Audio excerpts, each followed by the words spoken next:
أشهد أن لا إله إلا الله اللهم إني أقدم إليك بين يدي كل نفس طرفة يطرف بها أهل السماوات وأهل الأرض وكل شيء هو فيه لقد كان أقدم إليك بين يدي ذلك كله.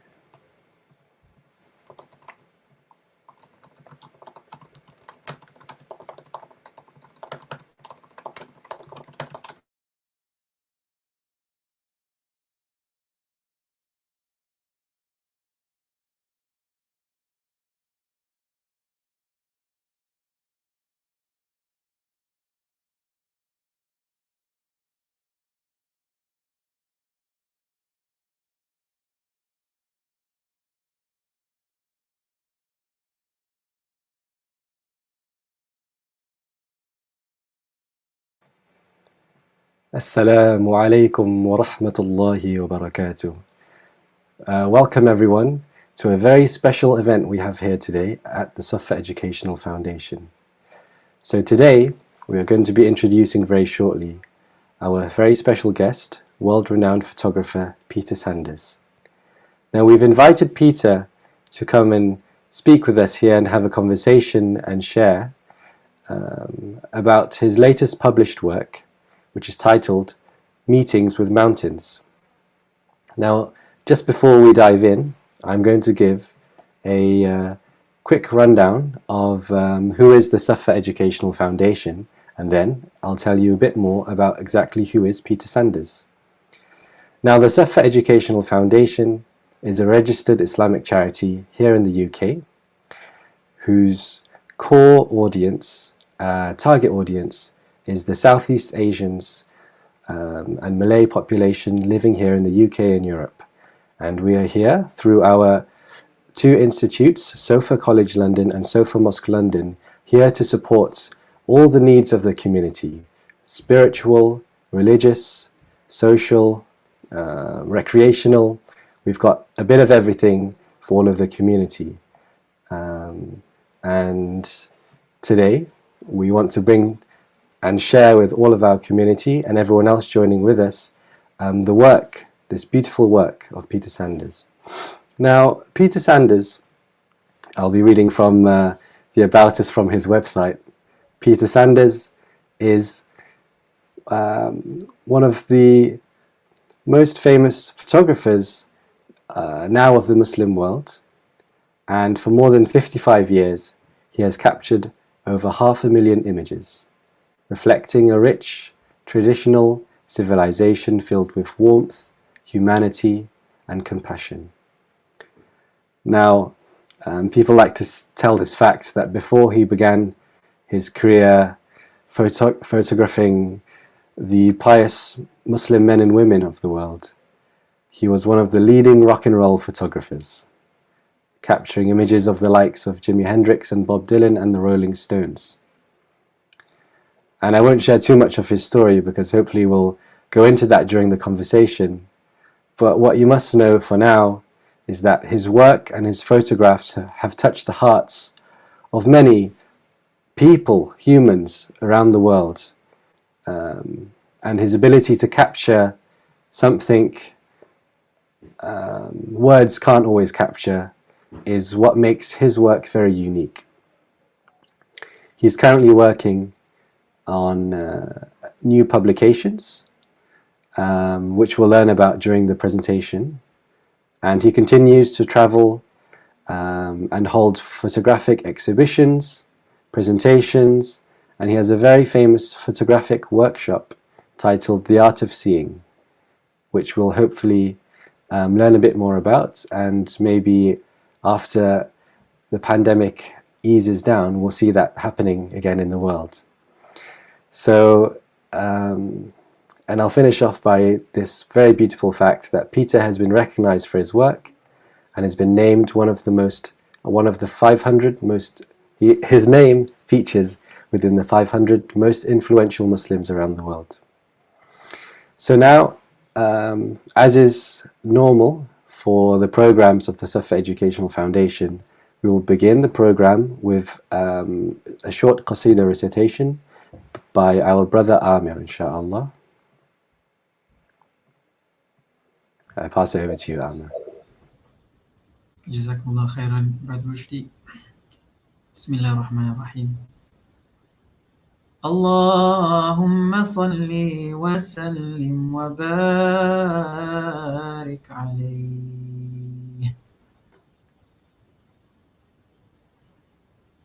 Ya Rabbi salli ala Muhammad. Ya Rabbi salli عليه وسلم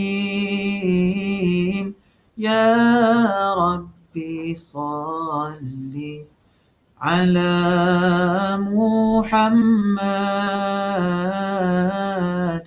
يا ربي صل عليه وسلم في حب سيدنا محمد نور لبدر الهدى متمم قلبي لهين إلى محمد قلبي يحن إلى محمد ما زال من وجده متيم يا ربي صلِّ على محمد يا ربي صل عليه وسلم يا ربي صل على محمد يا ربي صل عليه وسلم ما لي حبيب سوى محمد خير الرسول النبي المكرم شوق المحب إلى محمد شوق المحب إلى محمد أفناه ثم به تهيأ يا ربي صل على محمد يا ربي صل عليه وسلم يا ربي صل على محمد يا ربي صل عليه وسلم يا ربي صل عليه وسلم يا ربي صل عليه وسلم اللهم صل وسلم وبارك عليه.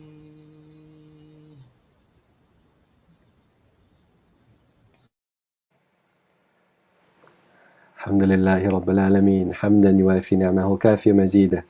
Thank you very much, Amir, for a beautiful recitation. Assalamu alaikum, Peter.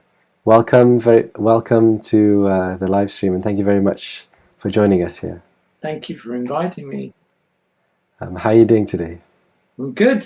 I'm good. Every day is good. Lockdown forces us to try and be creative every day, I think. Alhamdulillah. Otherwise, you'll go to the opposite. So here, as I mentioned earlier, we're here to talk about your journeys and the people you've met over the last 50 years or so. Yes. And specifically the ones compiled in your latest published work, Meetings with Mountains. Now, our audiences here might not be familiar with what you might mean by mountains. So Yeah. I think the perfect way to start is if you can tell us a bit more about who are the mountains captured in this book, and what does it mean to be a mountain? Of course, I'm not of course. Some people may have bought the book and thought they were going to see pictures of Mount Everest and other great mountains. But I'm really describing certain human beings who are, as in the Quran, God describes physical mountains as pegs that hold down the earth. And these are kind of people, and they're within every society and within every religion, actually. They've had saints and sages, people who are very well respected for their wisdom and knowledge. And they are kind of reference points for many communities. I mean, I was thinking about it earlier. It's kind of strange that for somehow in the main body of Islam, that this picture of these human beings has almost been removed. I mean, although they exist within every other religion and every other culture, but for somehow, and this wasn't always the way, but this is something more a modern phenomena. And, you know, it was designated this term as being shirk and all these kind of strange ideas, you know. But what is it when we remember them, or we remember their qualities, their good qualities? We're remembering God. You know, God tells us to remember him sitting, standing, and reclining. And these are people that do that. So why shouldn't we remember them? And it's very simple in that way. And these, I think the other thing to talk about is that they are not people who talk about peace. There are many people who talk about peace and their behavior is not peaceful. These are people who actually don't talk about peace very much, but they are peaceful. When you sit in their company, you feel totally at peace. And I think the other thing that I need to add is that they, particularly because of things that are going on now in our society, they do not judge you. There is no judgment. When you sit in front of them, they may see you for who you are, but they're not judging you. And it was described to me that they see you on a particular spiritual journey, and they see where you are on that journey. And if they see that there are going to be difficulties ahead for you, they will pray and, you know, help and try and help remove those difficulties, or give you something to recite which may ease those kind of situations. It's really like going to a doctor. If you think about going to a doctor, but then this doctor is not looking at your physical body, he's looking at your spiritual body. That's how I would describe it, simply. And I'll go into it more when we go into the presentation. Of course. So you talked about how they see you at a point in your journey. Yes. So can you tell us a bit more about your journey towards beginning this search for them? As we mentioned earlier, you used to photograph rock and roll stars. Yes. And in countries like Malaysia, the genre of rock and roll used to be very popular. So what made you decide to leave that world? I've sort of given that quite a lot of thought in the more recent years. because a lot of people say to me, well, how come you were photographing these people and now you're like photographing saints and sages? And to be honest, you need to understand the 1960s. The 1960s was a very interesting time because we had come out in Europe, we'd come out of World War II, and in America, they still had wars going on. They had, wars in your part of the world, in Vietnam and Cambodia. There was the Cuban crisis. There were a lot of things. And obviously there'd been 2 world wars, and everybody was kind of expecting World War III to happen, and so there was a lot of kind of anxiety and concern. One person described it like being a grey fog, sitting, particularly in England, being just post-war. But I think for the 60s was a kind of cultural revolution in which the young decided that they didn't want things to carry on the same way that it carried on. And so, the peace movement grew in that period. Things like feminism, ecology, the beginning of ecology began in that time. All these things are very prevalent now. I mean, it's almost like there's a kind of revival of these things. And really, I grew up as part of that revolution, and always within cultural revolutions, the people tend to look towards the poets for inspiration and understanding of what's happening at that time.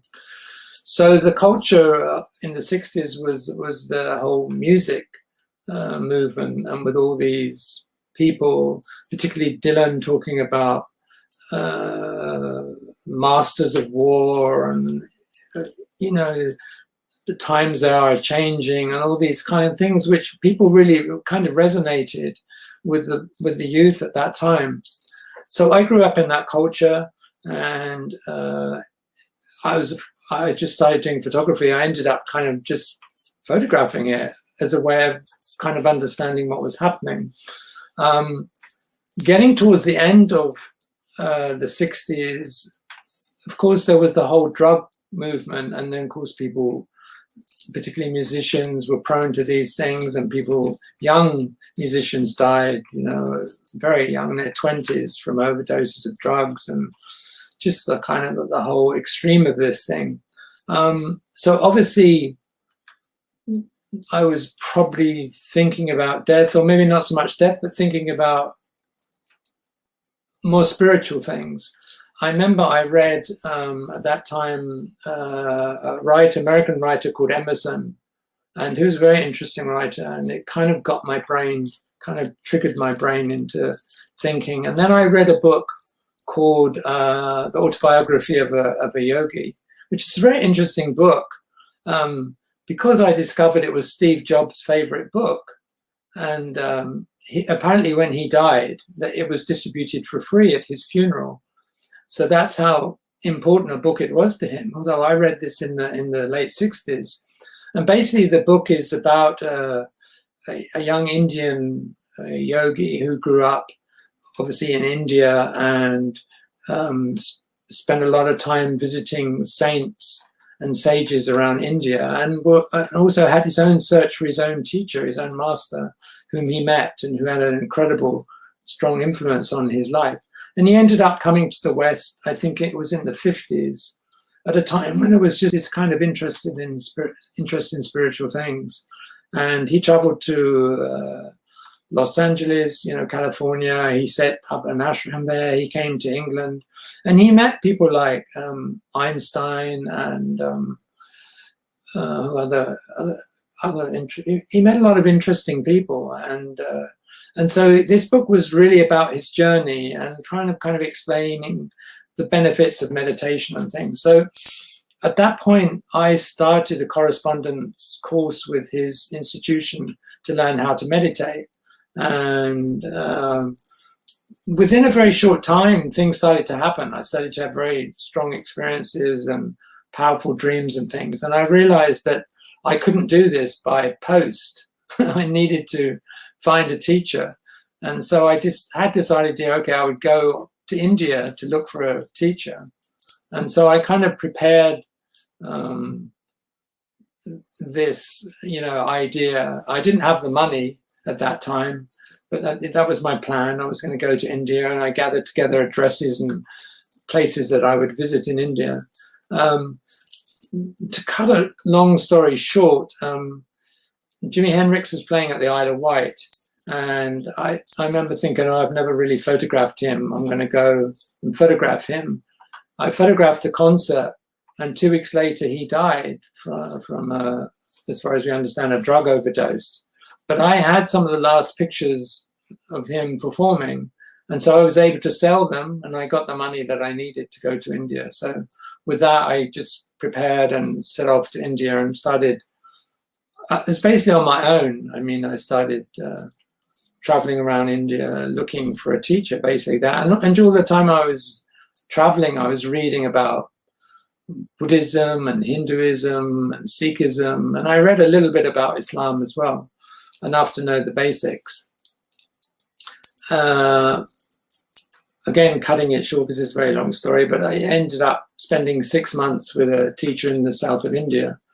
And he wasn't a Muslim, although he had followers who were Buddhists, Sikhs, Muslim, all kinds of people came to visit him. And after catching hepatitis while I was in India, it was time for me to come back. And so I returned to England. And then I met old friends of mine whom I'd known before going to India. I was away for 7 months, so it was quite a long period. I met some people that I knew had got into very weird stuff, kind of more drugs and magic and all this kind of weird stuff. And then I met other friends, musicians, who'd become Muslim, and I thought, well, it's kind of strange because I've been meditating. I hadn't really been a Muslim. And there were all these young people who had become Muslims. I then still wasn't sure, and I had a dream that my teacher from India was standing by a door going into a classroom. And in the classroom were these musician friends of mine, and he was inviting me into that classroom. So it was a pretty clear sign that I should accept Islam. So I did, and it was about 3 weeks before Ramadan. I remember going to see this. There was somebody that I knew who was a Muslim, an Englishman, and I remember going to him and saying, "Can you tell me about Sufism or Tasawwuf? The spiritual practices of Islam?" So he described to me that that it was like the kind of inner spiritual practices that the Prophet Sallallahu Alaihi Wasallam prayed, the extra things he did. But he said, but you can't take Tasawwuf by itself. He said, because it's kind of dangerous. The way he described it is it would be like plugging into the mains without any insulation. You have to enter through the door of Islam, because Islam is what gives you grounding. And the two are very much integrated together. But, Islam, the practice of Islam, the prayers, wudu, fasting, all these things are like the pillars of the house.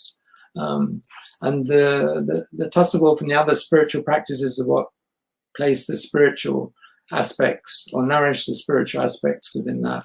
So that was a pretty clear description. And I said, okay, now. He said, at some point you need to accept Islam. And I said, now. So I became a Muslim in his carpet shop in Chelsea. And then within 3 weeks of doing that, I went to Morocco to meet the first mountain that I described in my book, Sidi Muhammad ibn Habib, who was, I think, 100 years old when we met him. And when you arrived there with Sidi Muhammad ibn al-Habib, what was different here compared to your 7 months and all your other searching? Yeah, I had met saints and gurus in India, but people referred to Sidi Muhammad ibn Habib as being insanul kamil, like the perfect being. And I was really not prepared for that. I didn't know what to expect. And his bedroom was up a very long flight of stairs. And I remember climbing up those stairs. And also I have to say, I was meeting him for the first time and going to take his picture. So, I had two pressures on me. And I remember climbing those stairs up to his room, and I entered that room, and he was sitting in his four-poster bed with, his turban and jalaba. As I said, 100 years old, full of light, I could feel it when I entered that room. And also I felt incredible, like, mercy and compassion. It was very, it just kind of embraced me, and it was a very powerful experience. How I did the pictures, I actually do not know. I mean, in my recollection, I said, when I thought about it, there was no light in that room, other than the light that came from him. I didn't remember any windows, and I was amazed that the pictures came out like they did. And I went back to that room, I don't know when it was, about 10 years ago or something. When I went in the room, I was shocked because it didn't look like how I remembered it at all. And in fact, there were windows all along one side. It was a long, narrow room. And all I can think was, because it was Morocco, that they always had the curtains drawn. Otherwise, it would have been the light would have been too bright. But maybe there was one window at the end that they left open, so maybe the light came. I don't know, but the thing is that I went in that room and all I saw was him. I wasn't sort of looking around the room. So it's funny how how your perception and actually the reality of it. Yeah. And so just before you went on that journey, you'd only very recently become a Muslim. Yes. So how did that experience with him impact your understanding of Islam? Yeah, I mean, I was doing the fast for the first time. That was, that was a challenge. I remember thinking all day long, if I could just have a cup of tea, I'd be fine. And I was also living in the Zawiya, which was extremely poor.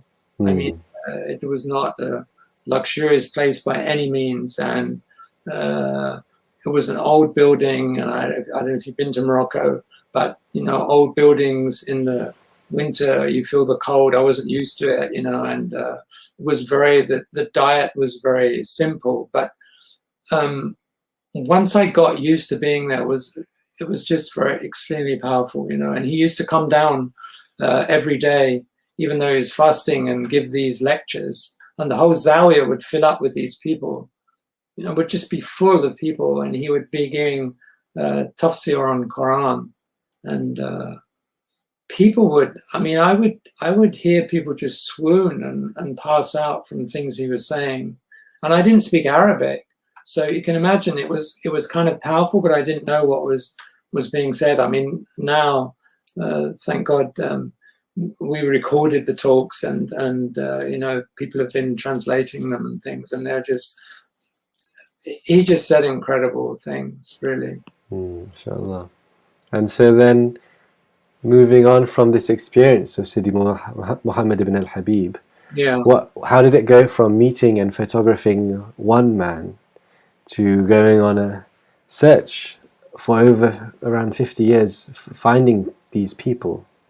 Yeah, I think at the beginning it wasn't conscious. I mean, I photographed him, and then I photographed a lot of people. There were amazing people around Sidi Muhammad Habib, Fukra. There were scholars, but there were beggars and all kinds of mashdoobs, and incredible, how can you say, a whole huge variety of different people. It was just, for me, it was really fascinating watching. I'd be sitting in the Zawiya late at night, and somebody would just arrive. They'd obviously traveled all the way from the desert, and they'd be sitting with us, and then he'd get called to go upstairs, and I'd think, how does Habib know that he's here? I mean, they didn't have mobile phones, and it was just such an incredible world, and he'd go up, and visit him, and it was just, for me, it was an incredible experience. And then, of course, he died within 3 months of me meeting him. He was he decided to go on Hajj that year, and again, I didn't have money, but I remember thinking, oh, if he's going on Hajj, I want to go Hajj. I want to go on Hajj and be there when he performs Hajj. And but I didn't have the money. And then one evening, somebody came to me and said, "Look, we have 7 tickets and only 6 people, and Bismillah, here's a ticket." So I got my ticket to go, and we traveled there. And when we arrived in Mecca, we heard from some Moroccans that he died on the way to perform his Hajj. So we were kind of thrown back on ourselves, really. So did you all continue on your Hajj without him then? Yes, of course, yeah. And it's kind of interesting because it's happened in my life before that. It's hard to describe it. That you are thinking you're going to see somebody, God removes that person away, and you're thrown back on God. MashaAllah. You understand? And that's a very important message to learn. That they are human beings like us, but God is beyond all of that, beyond all of creation. So that's happened various times in my life, and it was a kind of reminder. Of course, I was extremely sad. I was very, very connected to him. But the connection never disappears. That's an important thing to remember. Once you have the connection with these people, it doesn't disappear. And then I just, this was just kind of my quest. And so obviously when he died, I began a kind of search to find out, well, who was going to be my next teacher. And so I just made it, it became a kind of, not a project, it was my own project. I was the project. But I was documenting it, and I started collecting all these pictures. I put it into a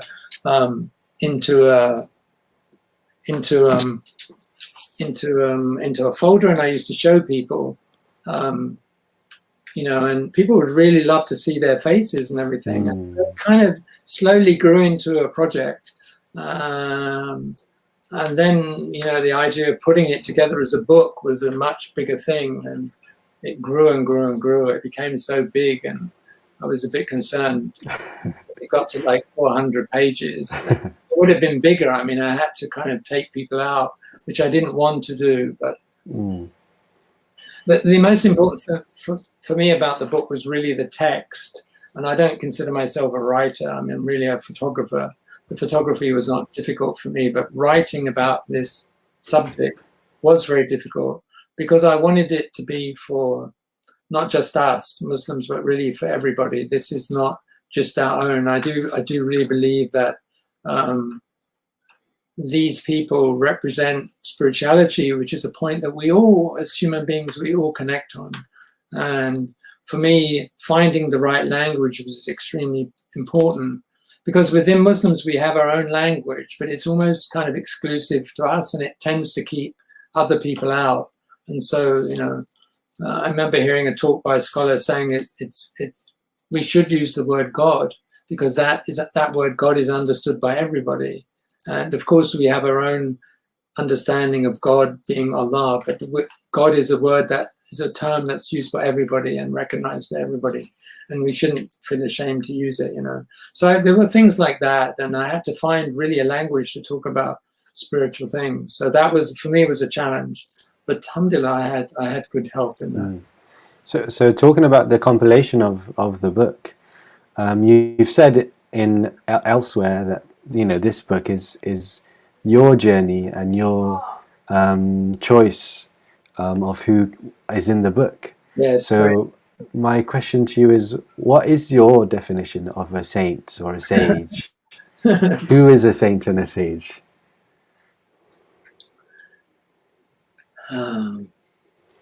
Sulman Habib said, the whole world is a hospital, and the saints and the sages are the nurses and the doctors. MashaAllah. Which I thought is a beautiful description. And and yes, it's true. Anybody else could produce a different book. This is really my own personal journey. So it wasn't. I didn't want it to look like I'm the Vatican. I'm saying, okay, these have my seal of approval. These are the saints.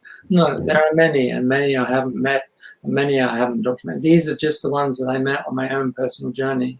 And really, I wanted to show in the text what happened when I met them and how that affected me as a human being.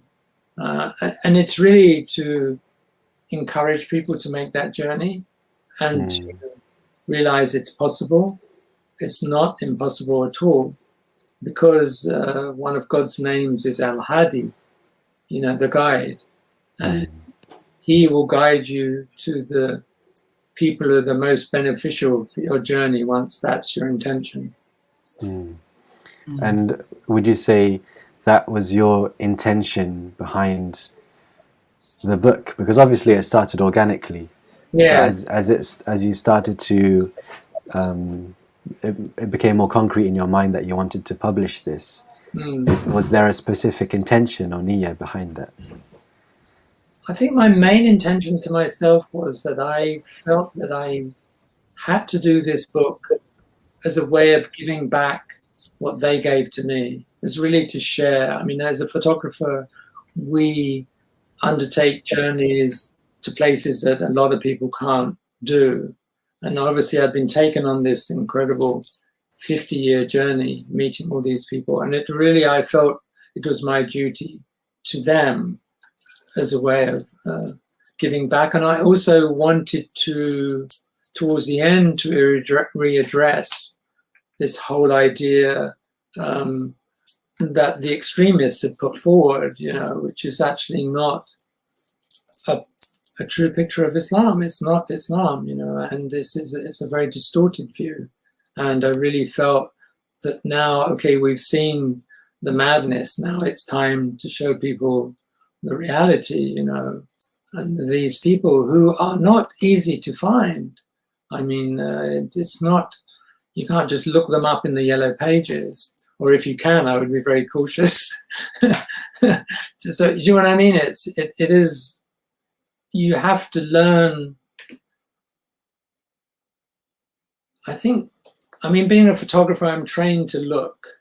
So you have to learn how to look at people and not, the great description of the Prophet ﷺ is that people would come to meet him and they would go straight to Sayyidina Ali, because Ali was the most, radiallahu anhu, he was the most obvious person, whereas the Prophet ﷺ was more anonymous.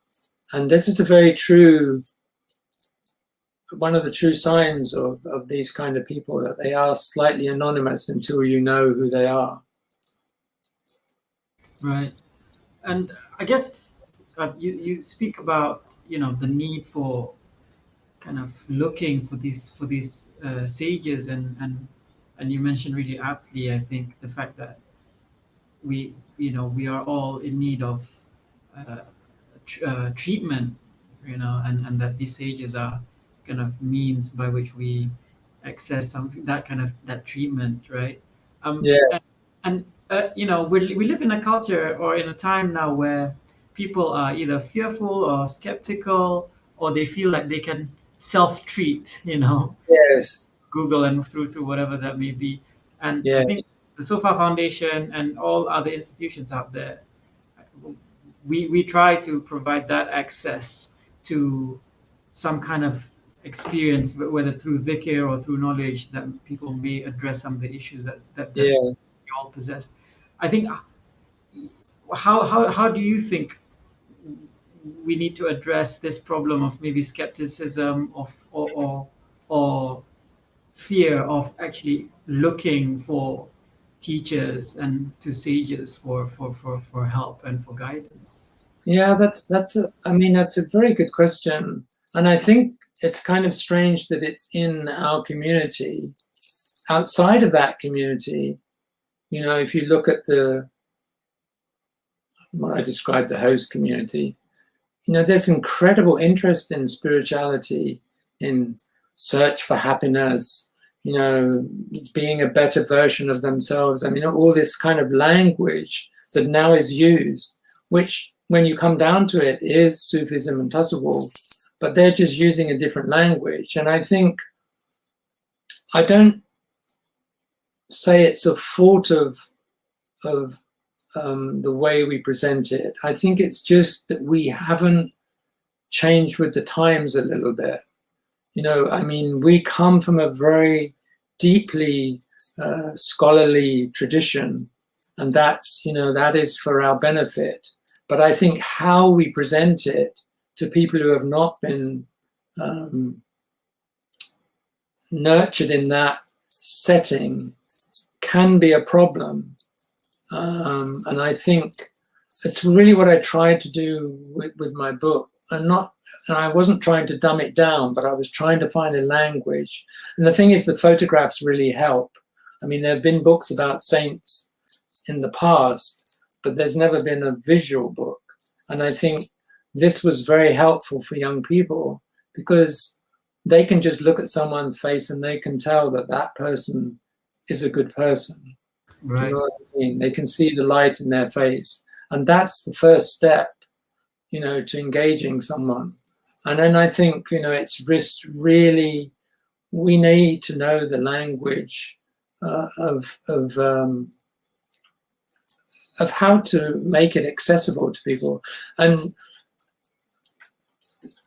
there's one of the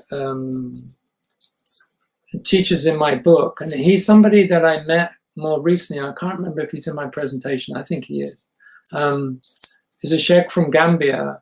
He's quite young, and he's been very, I don't like to use the word successful because it's the wrong word, but he's been very able to attract a lot of young people. And part of it is that he has a very simple approach. You know, he doesn't do big gatherings. He doesn't lecture for hours. If he talks, it's for a very short time. Most of the thing that he does is really on a one-to-one basis with his students, and they come to visit him because they have some issues. And, you know, I describe his house being like a doctor's waiting room. You know, everyone's just sitting there waiting for to be called in, and then, you know, they go in and they come out and they're beaming and all, you know, it's just, and I don't understand it, but he has a very simple approach to this thing. And he also uses a language that we can relate to. So someone asked him, how do you know, like how can you recognize a true sheikh?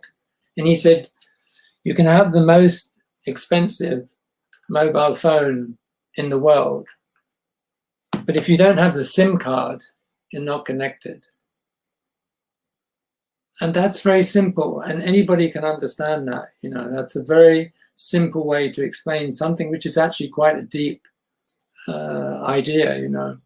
And he has this ability, and yeah, it's really interesting, because for me, it is the most important thing are the young people.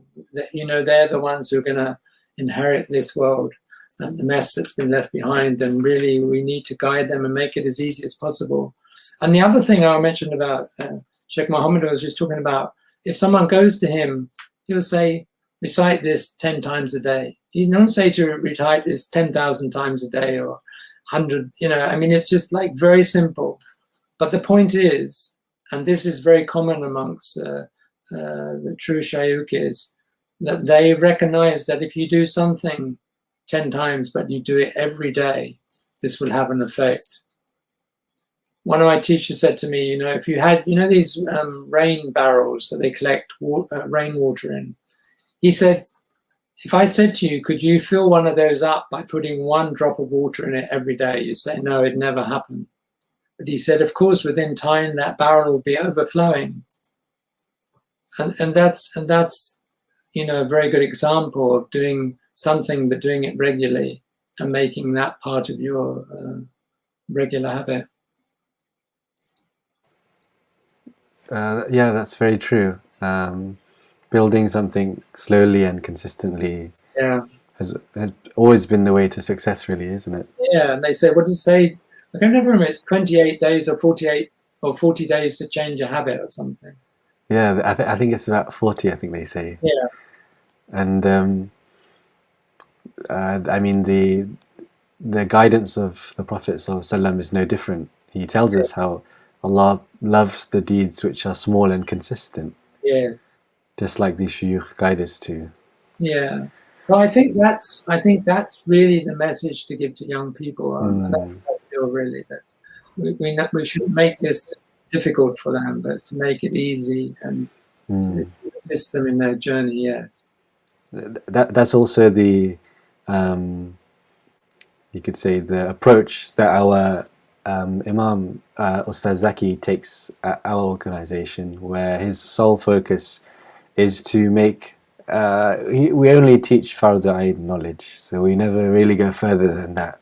We teach everyone what's obligatory for them, Yes. with a focus on being able to recite the Quran. Yes. Because that's the greatest, adhkar you can do.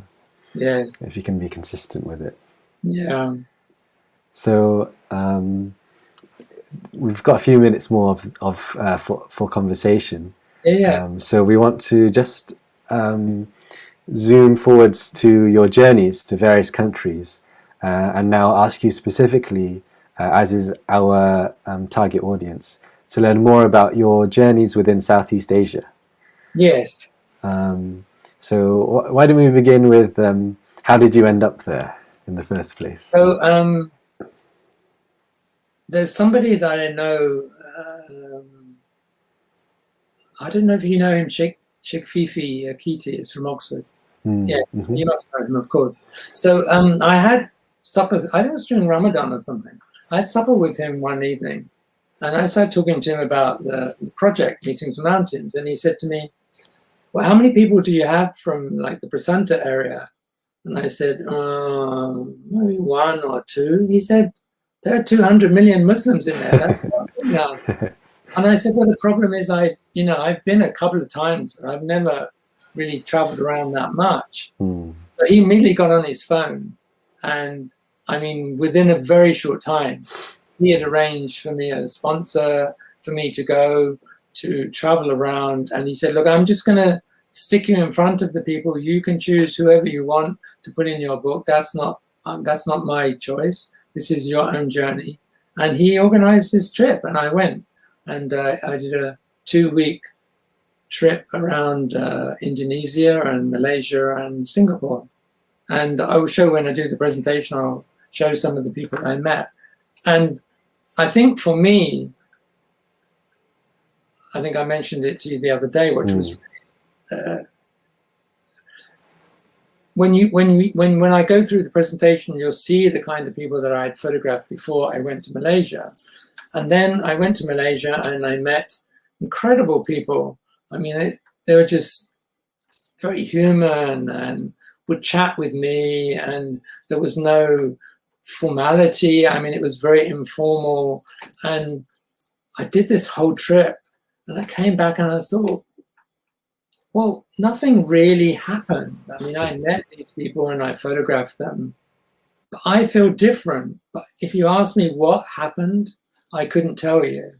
And so I was really struggling to write about these people, because it wasn't these big thing happening. It was very natural. And I realized that in that part of the world, it's a very natural thing. It's not such a unusual thing. It's a just natural part of how people from that area live. And for me, it was a real eye-opener, and was fascinating. Yeah. So are you saying it's like a sense of ease and accessibility? Yes, it's very. It's not that the other shaykh don't have that thing, but I still struggle to describe it really. It's very simple. But those people I met were big giants, in their own world, in their knowledge and wisdom and how they were, and hugely respected, and already I think some of them have already disappeared since I, published the book. So I mean, these people are disappearing. So you need to find them while you can. I mean, God always replaces them, but you know, it's to meet these great ones at the end of their life is very important. That, you know, there's a story that's told that the mother turtle, when she's laying her eggs, she lays them on the edge of the ocean, and then she goes back into the ocean. And they say the first thing that the chick sees as the egg breaks is the mother turtle disappearing into the ocean, which is such a beautiful analogy for what it's like to meet these, you know, great mountains at the end of their life. Inshallah. MashaAllah. And it's interesting that you said that in your travels to the, you know, Southeast Asia and to the Nusantara, you felt as if, you know, that you were just swept through and everything felt very easy and normal. And I love that because that's almost an indication that there was a degree of access and ease with which you were able to sit with these people. Yes. And that's really heartening because with Suffa, you know, we're a Malay-run institution in the heart of London, and obviously our doors are open for all. And the non-Malays who come, that's one of the remarks they make. They say, Alhamdulillah, your Ramadan, I've been to other mosques, but your Ramadan and your gatherings have a certain coloring and a certain identity that makes us feel at ease. And I think I always, when I hear those, I always feel like, mashallah, that's a really delightful thing to hear. And Yeah. I wonder, in your journeys, you know, you've been to so many places, and I wonder, was that an impression that you got, and how do you think culture plays into kind of the coloring or the representation of Islam in a particular country? Where does culture play its part? Yeah, I think it does a lot. You know, I mean, I've been to. I mean, this is, I don't even know if I should say this, but you know, I've been to the Haram in Mecca for Ramadan, and I'm someone, you know, tarot is very powerful for me. You know, I'm within a few rakats, and the floor's coming up, and you know, and you know, they do it for an hour and a half. It's like, for me, it's like the Olympics, you know. But I'd go and visit Habib Ahmed in Jeddah, and it would just be so beautiful. I mean, it was just so, they would do short ayats, and between each 4 rakas, they would recite Salat al-Nabi and then start again. And it was just, the whole thing was just so beautiful. And you were able to become, with the first one, the example I said, you become so aware of your body. The other one, you just forget your body and you just feel like a spiritual being. And that's just, it's a cultural thing, but it's a very different experience. And I think that's very important. You know, our religion shouldn't be a hardship. It's there to aid us on our journey, and it shouldn't become a burden. In fact, it's meant to take burdens away. So, and these, you know, I mean, for me, I've traveled around the world and I've experienced Islam in so many different cultures. And it's really interesting because by doing that, you begin to see the kind of thread that links all of these cultures together, you know. And what role do you think culture plays in Islam and people's, and the spreading of Islam? Because, you know, some people think Islam is devoid of culture, should be devoid of culture. But yeah, obviously you've not experienced that traveling around. No, not at all. And I did a project in 2000, I began in 2005, called The Art of Integration, which was really about Muslims in the UK. And I was really trying to, the media at that time was stereotyping Muslims as being just Pakistani or Arabs smoking shisha in Edgware Road or something, and that was it, you know. And but I know all these English Muslims, I know Chinese Muslims, you know, I know Muslims from all over the world. I even met Muslims from Iceland. I mean, and so I started this project to try and show a kind of British Islam. And there was a scholar from Africa called Sheikh Ba, And he said that Islam is like a pure river, pure colorless river. And he said if it flows over black rocks, the water will look black. Or if it flows over yellow rocks, the water will look yellow. Therefore, in Africa, Islam is African, and in China, Islam is Chinese. And I think that it's very important that people keep their culture as well as being Muslim. And I'm currently doing a big project on the Muslims in China. And the thing about Muslims in China is they're not Chinese who became Arabs. They're Chinese who accepted Islam, but they still have very strong Chinese culture. And you can see the influence from Confucianism and Taoism in their early mosques, which I think is so beautiful. It was just a continuation. It wasn't a cutting off from the history and trying to start something new. I mean, it's actually starting now. You're starting to see Arab-style mosques in China, which I think is sad, actually, because the mosques they had there before are really beautiful, And that's what I'm trying to show in my book, really, that they are incredibly human beings and who have just taken on this path. And yeah, it's beautiful. People don't know what's there. It's a real treasure. Right, and I've had the great kind of privilege to visit Beijing and to visit one of the oldest mosques in Yeah, Beijing. And mosque. Yeah, it's beautiful mosque. it's fantastic. Yeah. The Muslims were in China 60 years after Hijrah. Right, exactly, and I think it's a lot to do with the ignorance and just people not finding out and not desiring to learn about the fact that, like you said, these Islam has arrived to these parts earlier than they have arrived to Malaysia or to other parts of the world. It's once you start to look into how Islam spread, it's really a fascinating story. I'm hoping to explore Uzbekistan. It's the kind of one place I haven't been to in the whole Silk Route journey. So I'm hoping maybe to go there later this year, actually. Inshallah. I think that'll be amazing, because obviously, so many of our great scholars of hadith come from that area of the world. And Sheikh Nashband is buried there as That's well. right. It's.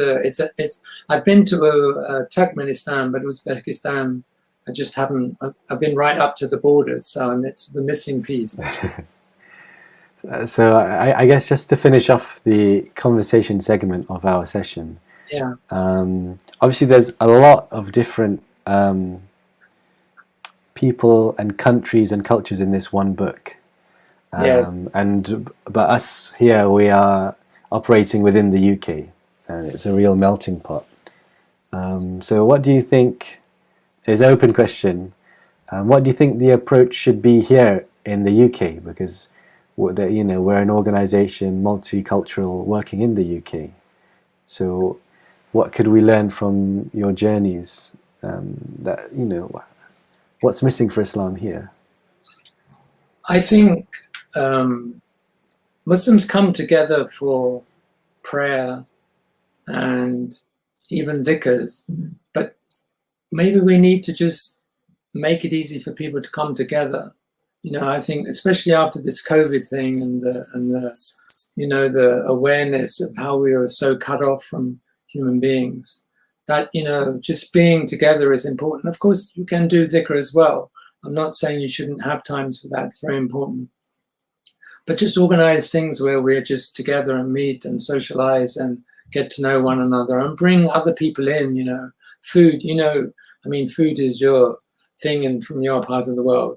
Western people love food. Invite them just to eat with you and share food with you. This is always what the Sufis have always practiced. They've always fed people, whoever they are, and I think that's very, really important at this time. I knew some Muslim friends of mine who lived in Bradford, and they became aware of an elderly gentleman who was living by himself, and they used to just go and visit him and take him food. That's all. They never said anything to him, and that man became a Muslim. just from that simple act, he was living there by himself alone, and, and it's funny, no matter how modern a city is, it tends to kind of cut people off. Some people don't even know who lives next door to them. Yet you live in a traditional society, even a remote society, people know everybody from all around. Like the opposite. And a lot of people feel very alone in cities. So I think that's one of the things. And just, engage people. I have this theory that everybody has some wisdom. Everybody you meet in the world, whoever they are, God gave them some specific wisdom. The famous Rumi story about the 5 men holding on to the elephant, blind men holding on to an elephant, and each describing the elephant, obviously, depending on what they were hanging on to, whether it was the tusk or the tail or the legs. But from the 5 of them, then you would get a better idea of what the elephant looked like. And I think that's really, God created all these people for what purpose? So that we might know him. It's Hadith Qudsi, I was a hidden treasure. So we need to find out what wisdom everybody has that we meet, because everybody has something from their perspective. When I do workshops, we can go to the same place, but everyone takes a different picture. So it's just kind of remembering that, really. Thank you very much. Armin, would you like to say anything before we move forwards? I think that's a beautiful way to wrap up our conversation, and I think it's a timely reminder for us. I think sometimes those of us who work either voluntarily or directly with religious institutions, I think you're right. Sometimes we can get swept up with the da'wah work, and actually, it's a timely reminder, Peter, for us to kind of remember the basics and remember just normal human interaction. Absolutely. So Because real dawah is just being yourself. I mean, we don't make someone become a Muslim. That's God's business. Who he chooses to give Islam, that's his decision, and we never know who that person may be. But our role is to be good ambassadors, of that thing that we've been given, and to be the best of it. And then that would just be very real with people, It's just meeting these great people, how, they're so simple and so humble, the humility that they have, it's just overwhelming. And they're great scholars who spent their lives studying, but they have such immense humility, and they never think that they are something ever, it's kind of overwhelming when you meet such humility, Yeah, it's such a blessing. I've been very fortunate to meet these people and to get to photograph them, for it to be my job. Alhamdulillah. May Allah allow you to do it more. And many of them had never been photographed before. I mean, that's the point to say that, the book really is, with some of them it was quite a challenge to get them to allow me to photograph them. It's not that they thought photography was forbidden. It's because they didn't want there to be something that made them appear that they were something. And that's a very different position than saying photography is haram. This is about, I'm nothing. Why would you want to photograph me? I'm the worst of human beings. It's the complete opposite of today, selfie generation. It's the complete opposite. Right. Yeah. Alhamdulillah. May Allah allow you to have a long and healthy life and do more of what you love. Inshallah, I mean. Yeah, that's true. So okay. Presentation now? That's right. Inshallah, I'll invite you to start your presentation now.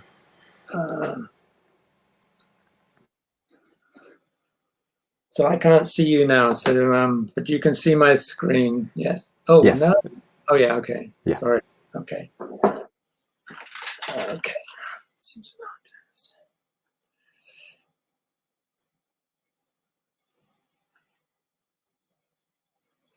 This was the cover of the book, and I will go into this gentleman at some point. The title came from Sheikh Hamza Yusuf, or any of those who know him. He gave me this title. As soon as I heard it, I knew that was the title of the book.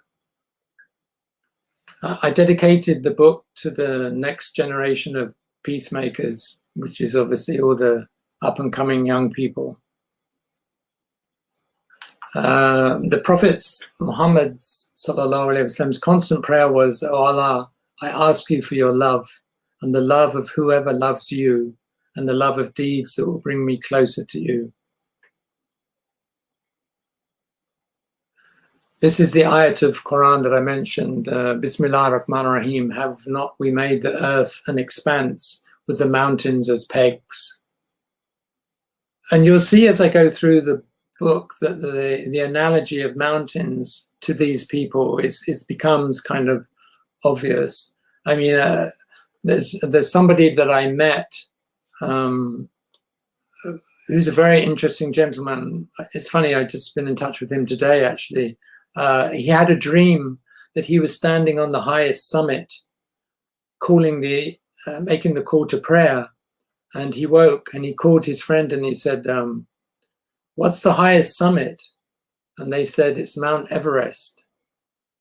And he had never climbed a mountain in his life. And he trained and climbed Mount Everest and called the adhan. And I think he prayed on there as well. And he has since climbed the seven, he's done what they call the Grand Slam, the 7 highest peaks, in which he's climbed and called the adhan on all of them. And he's been to the North and South Pole. And I was just in touch with him today, and he's just about to climb Everest again. And his name's Mustafa Salama. And he's a very interesting man and a very good role model. He's a Palestinian refugee. The book starts with the Prophet Muhammad sallallahu alaihi wasallam, and I called this the chosen one who climbed the mountain to enter the cave of his own heart. And one of his constant prayers was, "Oh God, put light in my heart and light in my grave and light in my hearing and light in my sight and light in my hair and light in my skin and light in my flesh and light in my blood and light in my bones and light in my nerves and light in front of me and light behind me and light to my right and light to my left and light above me and light below me. Oh God, increase me in light and make light for me." So this is Jabal Nur, the mountain of light. And this is the view from the cave, just at the time of sunset. And the cave overlooks the surrounding hills and mountains of Mecca. This is the Prophet Muhammad's cloak, and I knew about this from my first visit to Turkey in 1978. You probably know the story of Uwais al-Qarani, but very briefly, for those that don't, Uwais al-Qarani came to visit the Prophet sallallahu alaihi wasallam in Medina, and the Prophet sallallahu alaihi wasallam was away traveling at that time. And Uwais al-Qarani was a little bit concerned because his mother was not well, and he didn't want to stay away for too long. He stayed a few days, and still the Prophet sallallahu alaihi wasallam didn't return, and so he left. When the Prophet sallallahu alaihi wasallam returned, he sensed that there had been somebody special in Medina, and he asked his companions about, was there somebody? And they mentioned Uwais al-Qarani. And he took his cloak and he said, "Please find him and give him this." So this is his cloak. It's been in the family of Uwais al-Qarani since that time. And it's held in the Khirk Sharif Mosque in Istanbul. And if you're fortunate enough to be there during Ramadan, it's on display. They allow people in to go and see it. It's a beautiful, incredible thing. And it has this incredible smell. This is a true story, and this happened to me before even the concept of this book began. But it's a true story. I was traveling through Morocco, and I was with a friend in Casablanca. When we noticed a very distinguished gentleman wearing a golden turban, he was some distance away, and we didn't speak to him or anything. But the next day in Marrakesh, some 150 miles away, we noticed the same man. And this time he came and spoke to us. And he told me a story. He told me a story of a man who came to Marrakesh seeking to discover how many saints there were living in the city. And the man settled into his apartment. He was going to begin his research. And he went to the local grocers to buy some sugar and tea. And the vendor behind the counter said, "You can put me on your list." And the researcher was startled because he had said nothing of his project to the vendor. Later that day, he was at the butcher's purchasing some meat. Again, without the man speaking of his project, the vendor behind the counter said to him, "You can put me on your list." At that point, the man gave up his search because he knew then that the seeker and the sought were one, not separate, and that the one is the source of all things. So that's the story that this man came and told me. Within every country, city and town and village, there are saints. Some are known and some are unknown.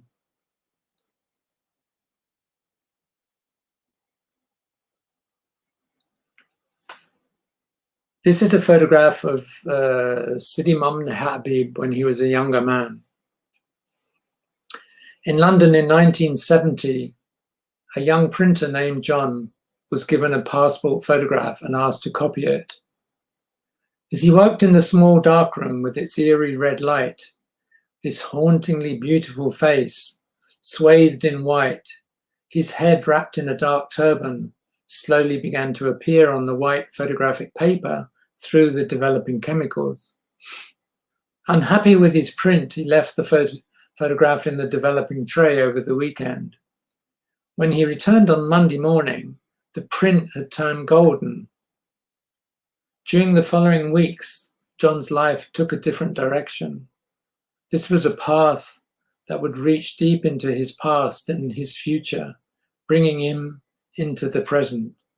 He had accepted Islam, and at that time, John was my photographic printer and close friend, and we began to talk. So this, when I made that journey to visit Sidi Muhammad ibn Habib in the Zawiya in Meknes, this is the picture that I did of him.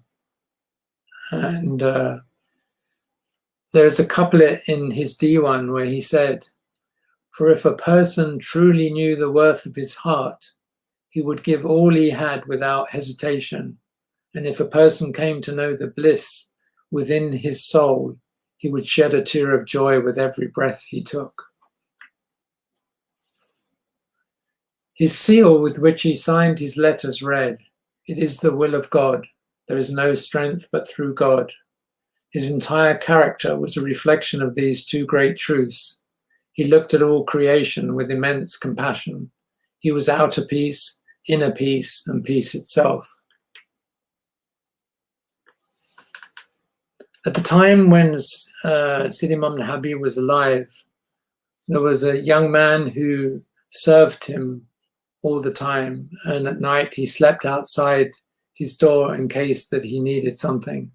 When Sidi Muhammad Habib died in late 1971, Sidi Muhammad Kushi left and buried himself into the desert in the Sahara in South Morocco. We used to go and visit him, and after the Sheikh had died, I went with the delegation to confirm the belief that he had in fact inherited the mantle of Sidi Muhammad Habib, and we were hoping to take instruction and guidance from him. We told him that, but his reply was not what we expected. He said to us, "I'm not a sheikh, I'm not a fakir, I'm not a deputy sheikh." He exclaimed, "I am nothing, leave me alone." his reply secretly confirmed to me of his high station. I knew this was from a position of deep humility, that he did not believe that he was anything. At that point, this was the only picture of him that ever existed, which was his passport photograph. He never let anybody take pictures of him because of the reasons that I mentioned earlier. But I was really keen to get a picture of him at a time when the ego is everything. Meeting someone completely free of this phenomenon is like a miracle, and I wanted to document it. After flying to Marrakesh, we made the long 11-hour drive through the Atlas Mountains to arrive at his zawiya. When I spoke to his sons about taking their father's photograph, they just laughed. They just said, you know, if you ask him, he'll say no. So I was very uneasy and not sure what was going to happen. Sidi Imam Bilkushi didn't come down until the evening. By now, he was 102 years of 102 years of age at that point. He was quite frail. He came down and we all greeted him, and then they began reciting the dhikr, and I really just didn't know what to do. I didn't want to upset him, but I really felt that I needed to take the picture. And there was a Moroccan guy with us in our group, and he said, just take the Sheikh's picture. And I was going, no, that's not the permission I want. I want it from the Sheikh. But it seemed like I never was going to get it. But whenever I took the courage, I just lifted my camera and took a picture. Maybe I took the whole evening, maybe 3 or 4 pictures. And they weren't the great pictures that I would have liked to have taken. And this is the place where he lived. You can see it's an incredible remote place. But this is the picture that I took at the age of 102 years old. And you can just see his humility and beauty.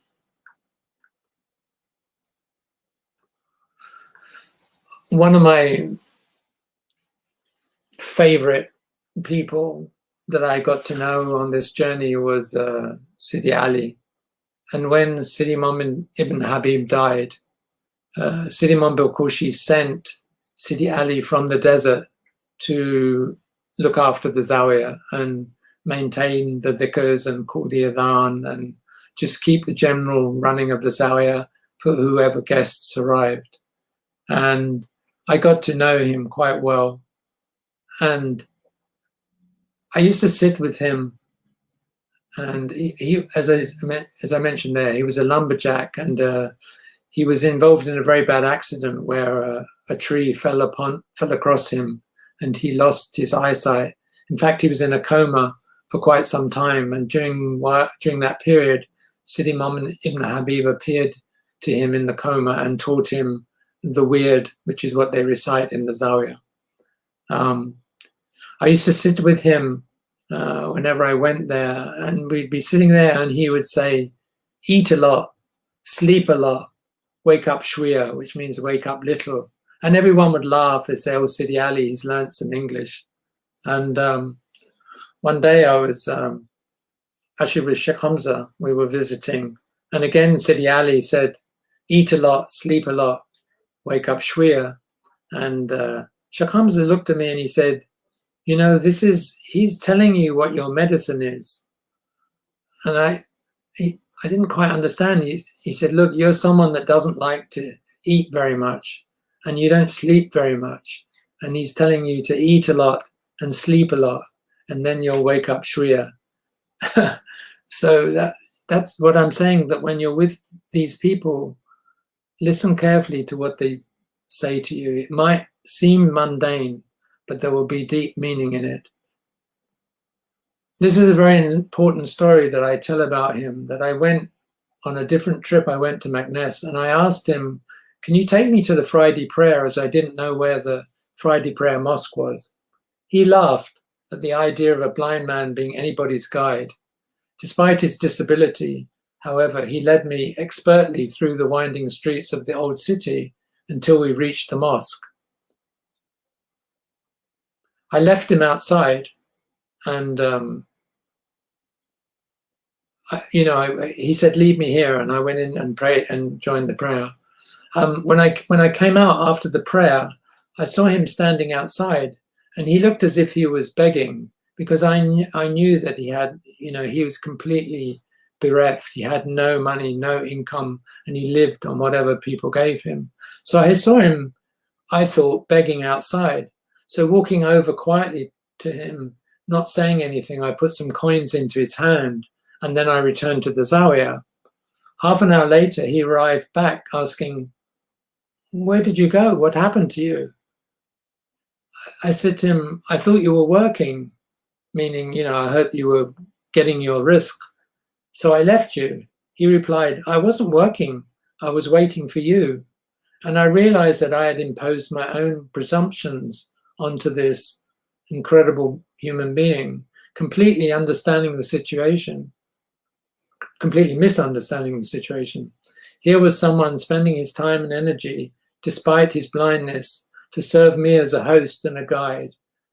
And I had assumed, because of his impoverished circumstances, that he needed to put the search for substance above the honor of serving a guest. His greatest priority, I learned, was pleasing God and serving his creatures. And that's, was a very important lesson for me to learn. And this was towards, his later years, just before he died. And, I miss him greatly. He was an incredible human being. I have a friend, a musician friend, in fact, who had never been to Morocco. He's never met any saints or sages, although he's a Muslim, and he's had a lot of heart problems during his life. He's nearly died a couple of times on the operating theatre, on the operating table in the theatre.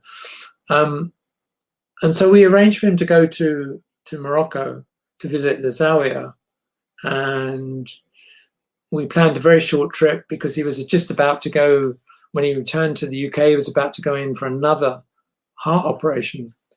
We went to the Zawiya, and when we entered the Zawiya, I saw Layla Zuleika, who's the last surviving wife of Sidi Muhammad Habib, sitting by the tomb.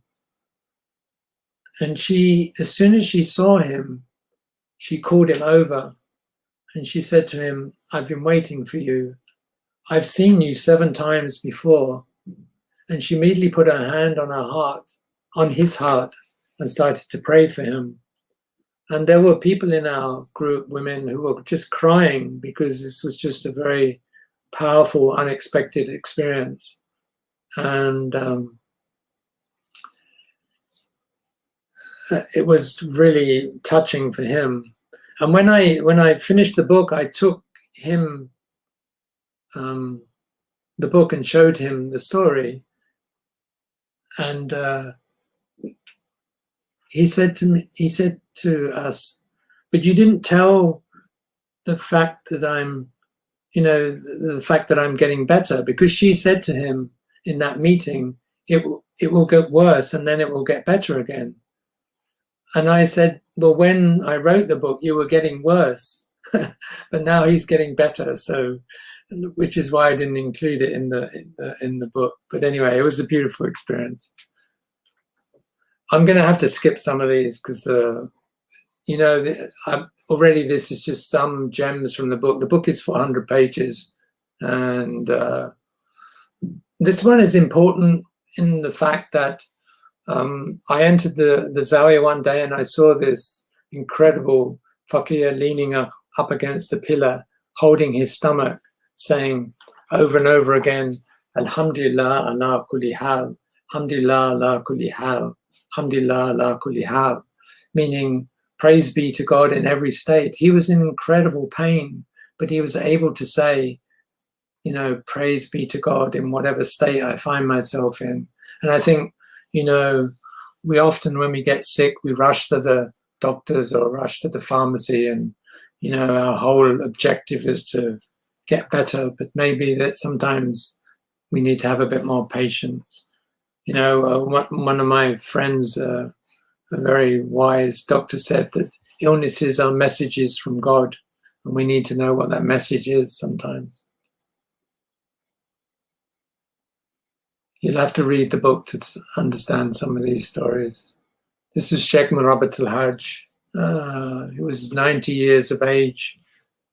I met him in the desert. It took me 24 hours to get to his encampment. He only ever slept 2 hours every night, and he only ever drank camel's milk, and he spent his days teaching his students. He's had incredible presence, this man. Never spoke, he didn't speak very much. Sometimes some of the great ones hide their eyes. Maybe they're going through some kind of state. It's very powerful. They just hide their eyes. Sheikh Rocket is interesting. I met Sheikh Rocket on the island of Lamu in Kenya. He used to be a Catholic missionary in the 60s, and he had a dream in which he was told, "Your name is Musa Ali, and you should become a Muslim. Your name is Musa Ali, and you should keep company with the people who love God." And every year he travels to Lamu for the Maulid, and every year he performs the Hajj, but he has no passport and no money. And they say to him, "But how do you get there?" And he says, "By rocket." So they call him Sheikh Rocket. And he's seen in these places.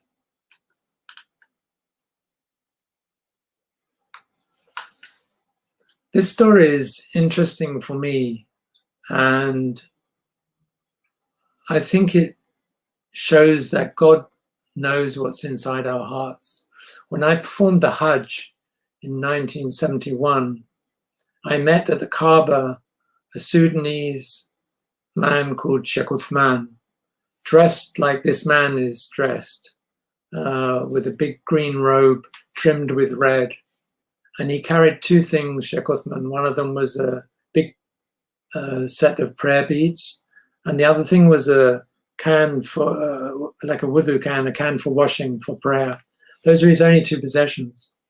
And I met him at the Kaaba, and I asked him, if I came to Sudan, how can I meet you? And he said, "Come to Omdurman, and you'll find me under the date palm in Omdurman."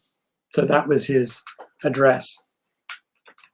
It took me, I don't know how many years before I finally went to Sudan, maybe 20 years. And I went to Omdurman, and I was asking everybody, "Do you know Sheikh Uthman?" And I described him with his ginger hair, ringlets, and everyone just looked at me as if I was crazy. I said, "He lives under the date palm," and just people thought, "Who is this crazy Westerner?" And I never found him.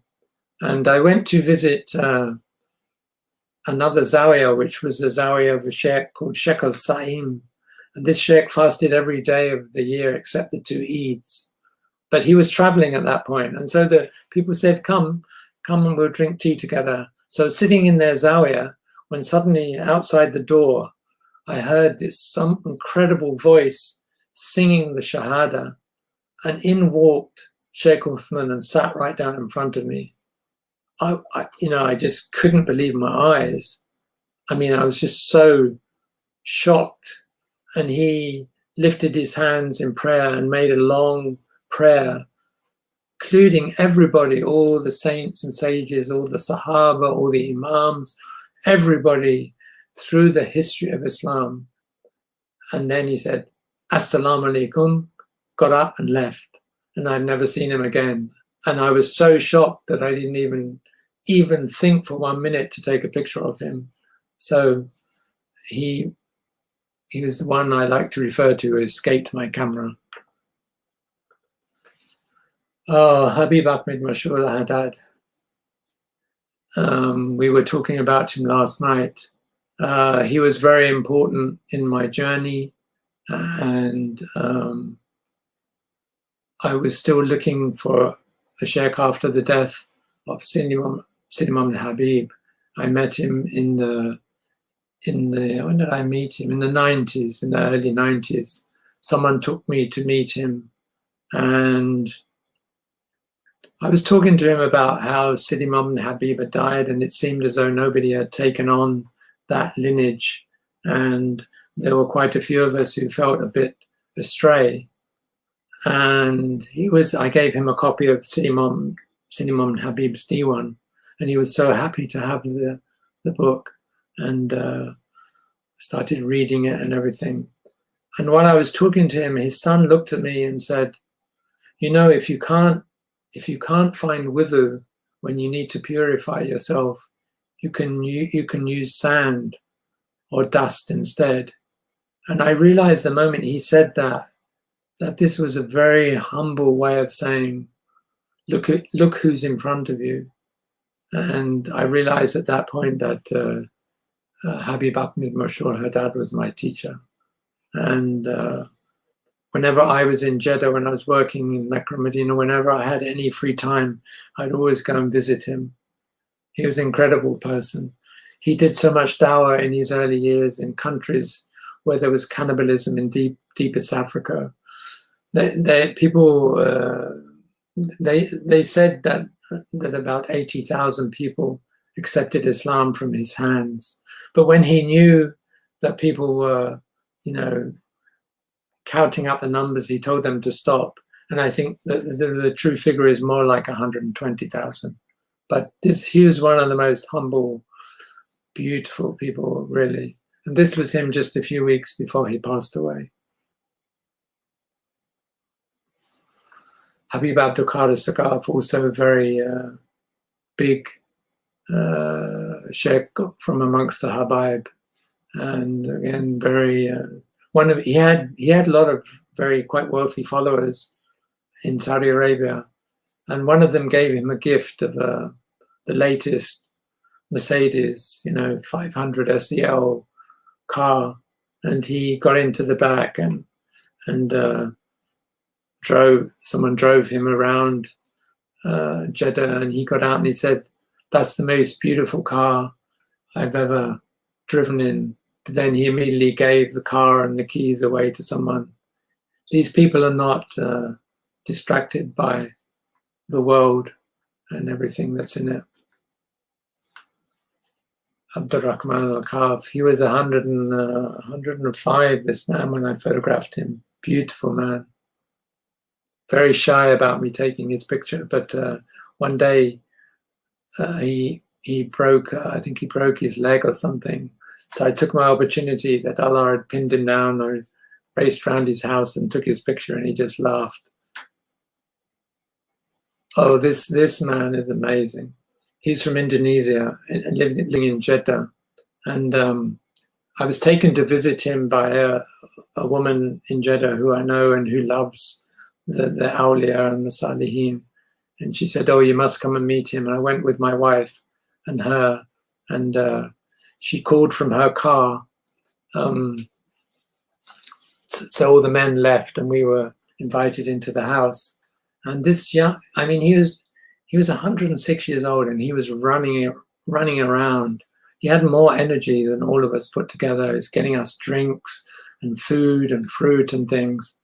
And while I was sitting with him, he said, "I'm going to live till I'm 111.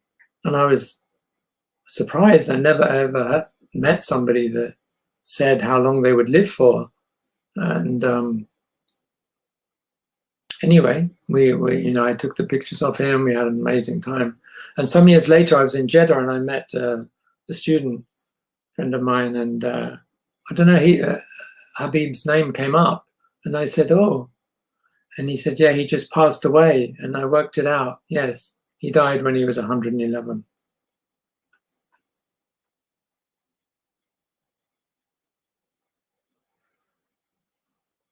There are so many stories. This story, how I got this picture, this man's picture. I think it's, he's Idrisi, this man, and a beautiful man, really. And the story, how I got his picture, is fascinating.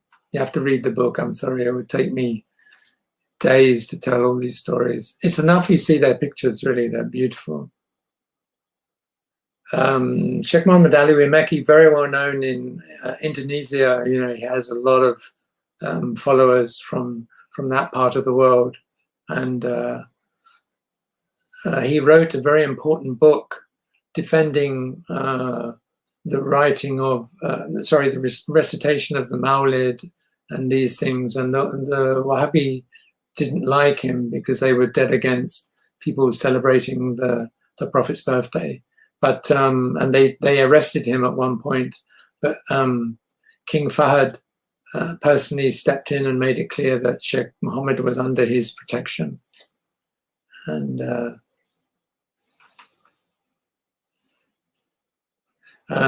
King Abdullah, who followed him, was quoted as saying, after the Sheikh's passing, al-Maliki was faithful both to his religion and his country.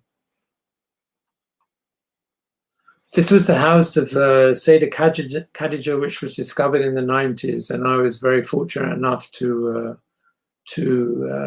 see it and photograph it before it was buried back under the earth. But it was covered. They put sacred earth over it, and it's underneath the Piazza area by the side of Suffa and Marwa. For many years, I asked the authorities to allow me to climb the minaret beside the Green Dome, and they always had incredible excuses. One of the great ones being they'd lost the keys, but I'm very persistent, and every year that I went to photograph in Medina, I would ask them to allow me permission. And eventually they ran out of excuses, but they said to me, okay, you can go up, but you mustn't take any pictures of the Green Dome. And I was thinking, what do they think I'm going to photograph up there? The loudspeakers or the air conditioning? So I did it. And for me, it was important because most of the pictures of the Prophet's Mosque have the Green Dome very small. And I really wanted to put this particular part of the mosque at the center of everything. So that was my intention behind it. Of course, those of you who have been to Medina know that this is the place where Prophet ﷺ is buried with his two companions.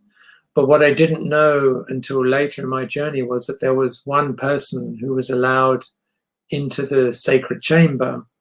And I got to hear about him, and one day I got a phone call saying he's coming to High Wycombe, which is not far from where I live. Would you like to come and meet him? So of course I grabbed my camera and drove to High Wycombe, and there I met Sheikh Mohammed Iqbal Abbasi Al-Qari Madani, and he lived in Medina for 50 or 60 years, I can't remember. He used to look after Sayyidina Abu Bakr Mosque, and then he used to, he was given this position to clean out the sacred chamber for 10 years. So he was actually allowed into the sacred chamber, and until the time when the authorities stopped this practice. And one day I was sitting with him. As I said, I got to know him whenever he came to England. And I first met him when he was about 105. And I was sitting with him during his latter years. He wasn't very well, and I was sitting in his bedroom talking to him. And I wanted to ask him what was actually inside the chamber, because I'd never seen any pictures, and I was curious, just from a photographic point of view, what was actually in there. So I asked him this question, and he replied, not what I expected. He said light. So I thought that he'd misunderstood my question, and I asked him again, and he said light. Again, I asked him. Each time he said light, but he said, if you don't have light in your heart, if you have any darkness in your heart, you will never see it. And that was his position. And he died at the age of 125 and is buried in Medina. These are all these amazing people I met in Medina. Sheikh Ridwan used to come all the way from South Egypt, and he would be there during Hajj time or Ramadan. And the hotel you were staying in would turn into a small zawiya. And I could never understand how the people in the hotel knew who was coming to stay at the hotel or who was coming to visit the sheikh.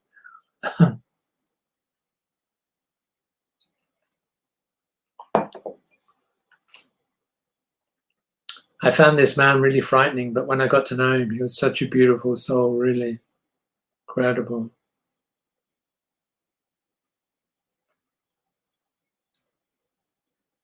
I need to speed this up. Sorry, I'm just gonna have to whet your appetite.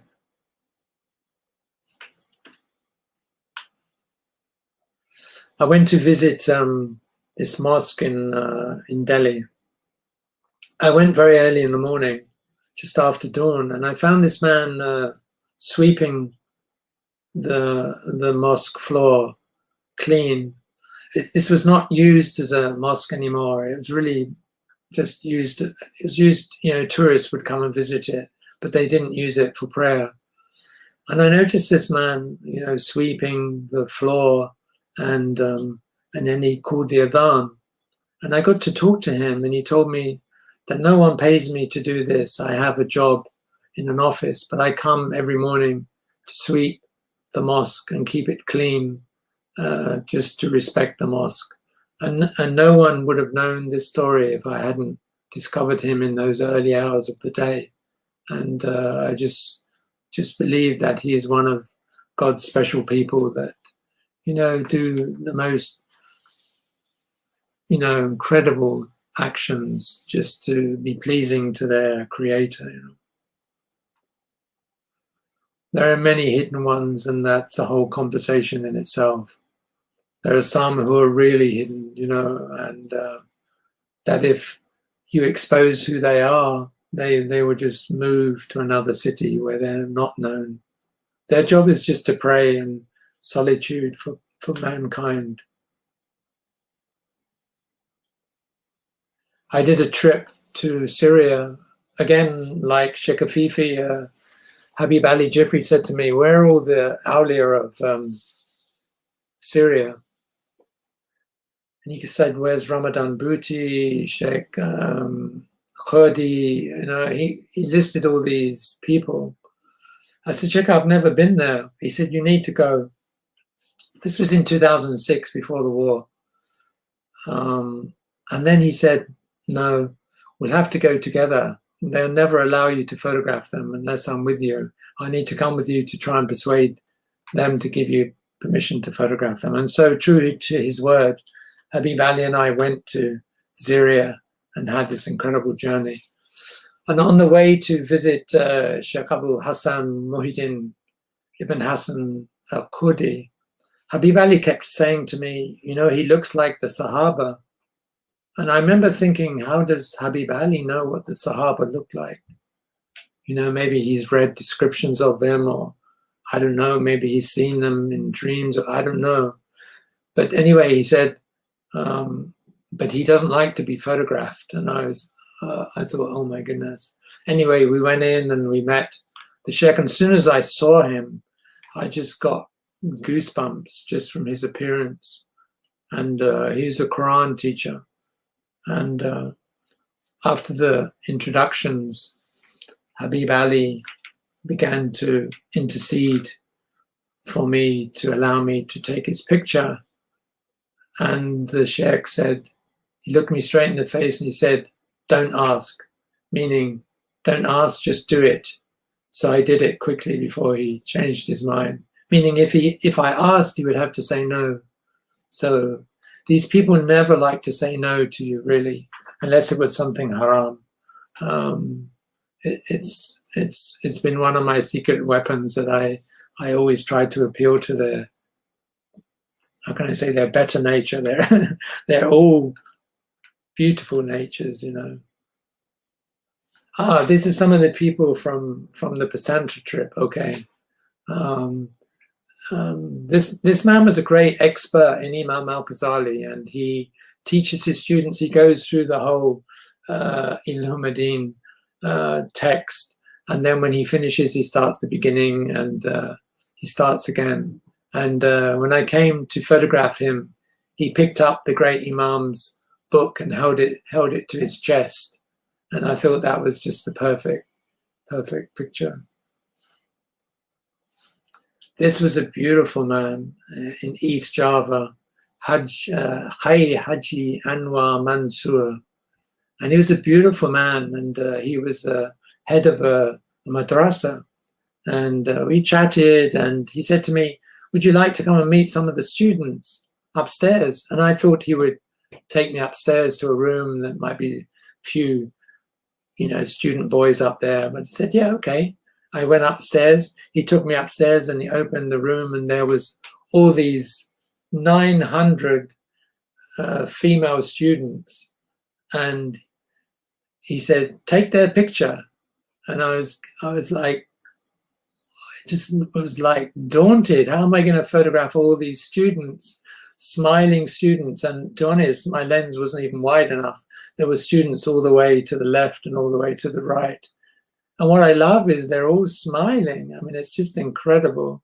And this is the beauty of Islam. This is pure spiritual teaching, because you can see it in their faces, and this is a proof of Islam, I called him the one who peered deep into my soul, and he was a very famous scholar of the Malay archipelago. He was 85 years old. I think he's one of the ones that's passed on now. And, we chatted. As I said, it was like, it wasn't a big thing.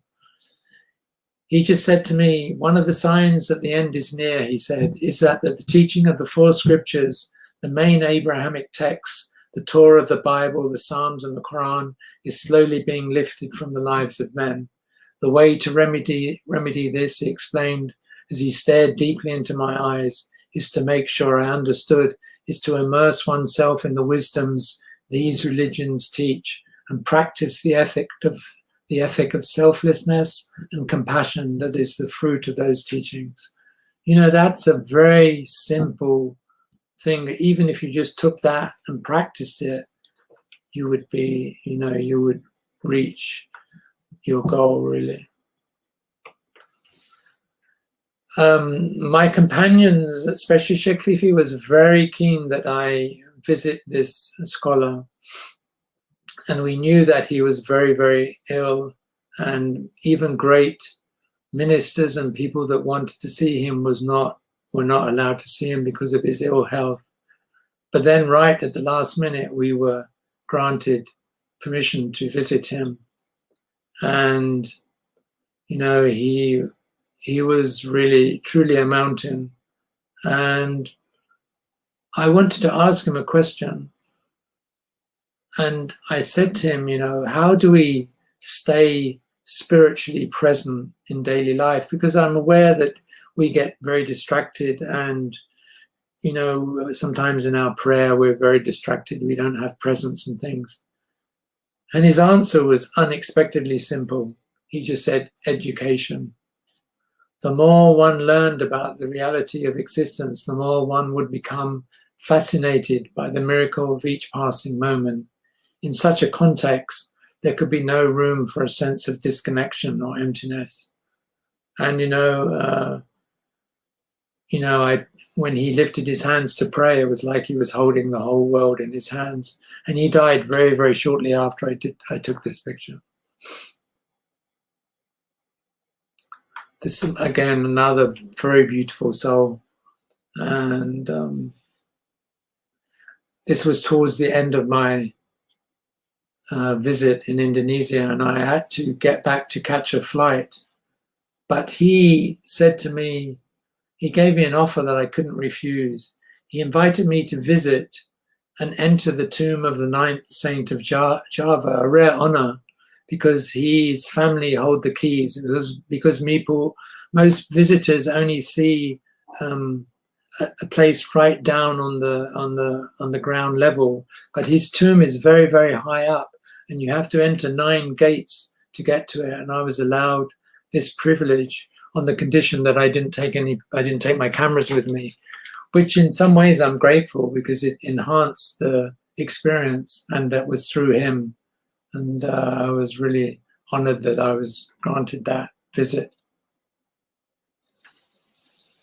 I was taken to visit Tok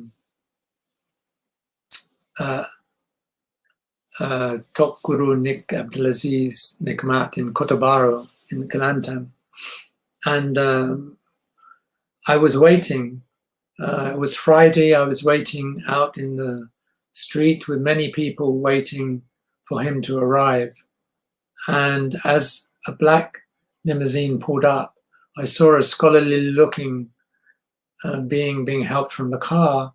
And for a while I could not see his face, but I was intrigued. His whole persona was one of gentleness and quietude. He seemed vaguely familiar to me. And then suddenly he turned, and I realized it was Top Guru, who I'd met previously in 2009. At that time, he'd been a government minister, and I'd photographed him in his office. I remember being very drawn to him then. And he then sat for an hour or so giving, a sermon prior to the Friday prayer. And then afterwards, I was taken into a small room with him and we talked. And I realized that he was really, really ill. He was really, really sick, but no one would have known. And he died very shortly after this meeting. Beautiful man, really, mashallah.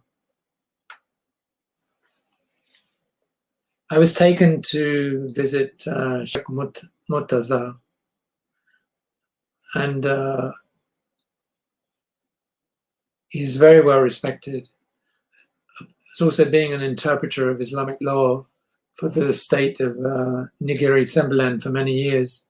Sheikh Murtaza was also known for his efforts to spread and legitimize the teachings of Sufism, thus unifying the two sciences of law and spirituality. I arrived at his mosque in a very heavy rainstorm, and he was sat waiting for us in the middle of the prayer hall, immaculately dressed for the occasion. Spirituality in Islam is often called the path of beautification, and the Sheikh's demeanor and presentation upon meeting us reflecting the treading of that path. From the moment I arrived, he began plying us with books, and one of the first books he gave me was about Sheikh Ahmed ibn Idris.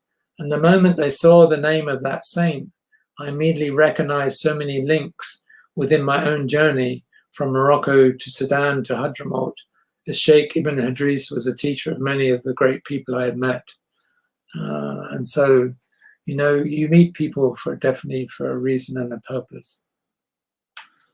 I knew Habib Hassan bin Muhammad Attas for a long time ago, and I really wanted to photograph him, and I knew it was going to be not an easy job. He was not going to make it easy for me, and he did his best to deter me.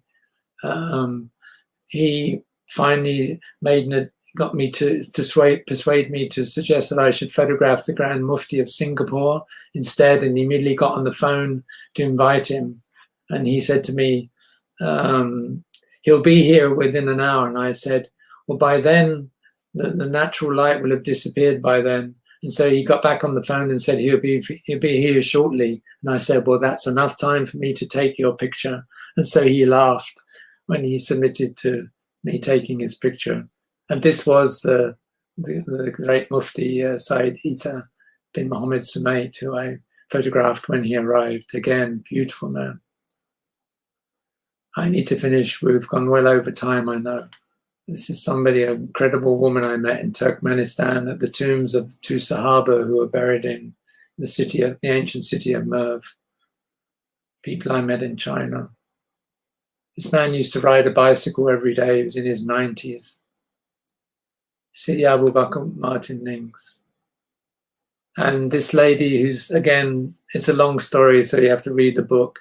The book was finished, and I just included Sheikh Mohammed from Gambia into it. And the book was completed as far as I knew. And then I met this woman. And then when I heard her story, I said, there has to be room for one more person. So the final person in the book was a lady from the UK. And it's an incredible story. In fact, I was just talking to her yesterday. She's got so much knowledge and wisdom in her 80s. Beautiful woman. Finally, they are among us, though we may not see them. There is a line in Sidi Muhammad Habib's Diwan which said, "Then let their thoughts range free before the mountains, and you will find them without doubt to be the pegs of the earth."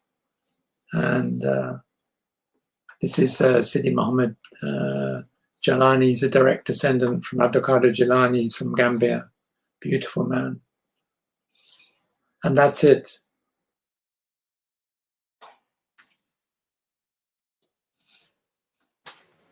Sorry, it was very long. I had to whiz through people that I didn't want to whiz through, but sorry. No problem at all. Alhamdulillah. Peter, thank you so much for taking the time to tell us all of those stories. And I know if we had time, we would be able to hear more. Yes. And it's absolutely beautiful. It's a year's journey. I mean, I'm still digesting everything that happened to me, trying to make sense of it all, you know. Inshallah. What a journey. I can't keep expressing we really are grateful and appreciate that you took time to be with us here today. Yeah. It's amazing how different they all are and how different the things you learn from them.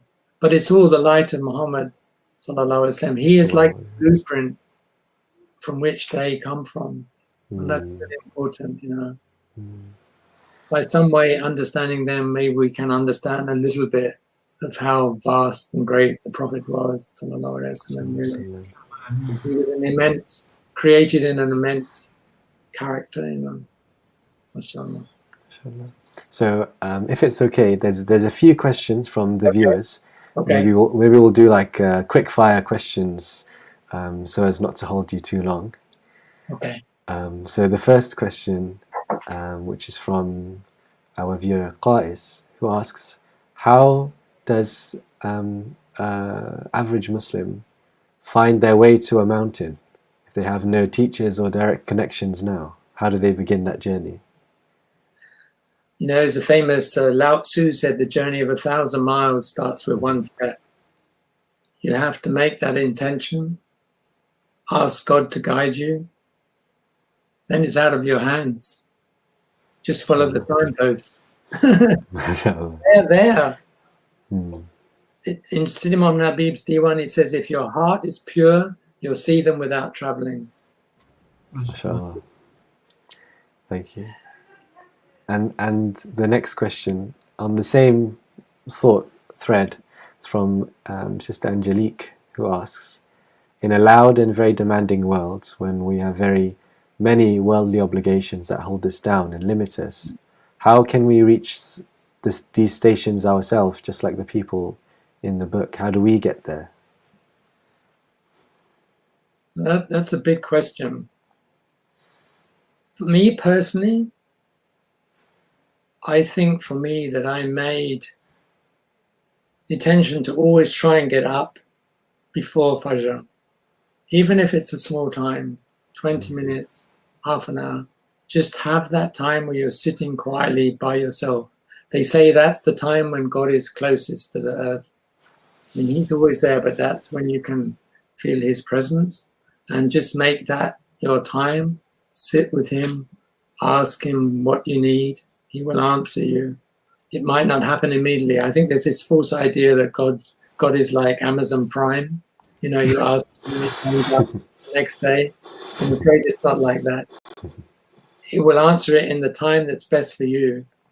Amazon might give you that motorbike that you want, but God knows that maybe when you have it, if you have it at that time, you might end up killing yourself on it. So he might give it to you at a time when you know how to ride it properly.